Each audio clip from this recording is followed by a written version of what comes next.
my name is Josephine Smith. My name is Christina Carr. Nancy Harris. Lucia Ramirez. Christina Hansbrough, and I'm the president of Women in Technology.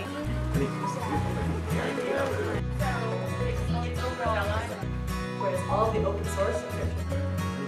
Women in Technology is an amazing organization for empowering young students, young girls especially, because many of them think that technology is just for boys. In most of our classes, we see very few women, and that can be isolating, and it can be off-putting for the women that are trying to break into computer science. So we thought that if we had some sort of a group where they could get together, where they could see that there were other women interested in computing and technology, that they could help support one another, and so that they would see that they can be successful. I think it's really important to educate young women about technology, just to know that they can do this and they can make some big differences in how the world works through technology. They can be makers. It's about changing the world for the better.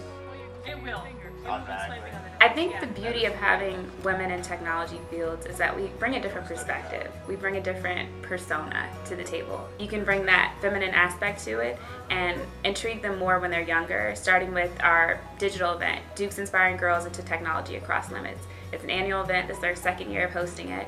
It's an all-day event where we have girls come to different stations and learn a bit about technology. We've had Finch robots and Scratch where they get a little bit of programming and see how cool it is to do. First year we had 32 middle school girls come to JMU's campus, and we had activities and they played with Finch robots, they did CS Unplugged, we did Scratch, they got to hear from an industry professional, and it was a great opportunity for the girls, and they left a lot more inspired and excited about going into this field. I think all girls start somewhere with a little bit of fear in engaging in scientific or technological fields. From a young age, you learn that girls aren't as aware or as engaged in technology.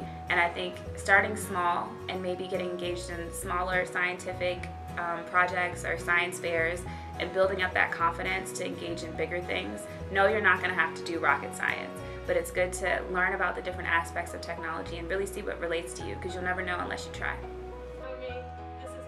There are so many opportunities out there, and just like we want to encourage more women to come into our programming classes and into our major, the industries are out there looking to try and get more women into their companies as well. There's one last thing I can leave you as a piece of advice, is to dream big. That's the thing that Women in Technology allowed me to do. They let me face my fears and feel like I had a community behind me. So never think that just because you're a woman and maybe a male-dominated field that you can't do big things.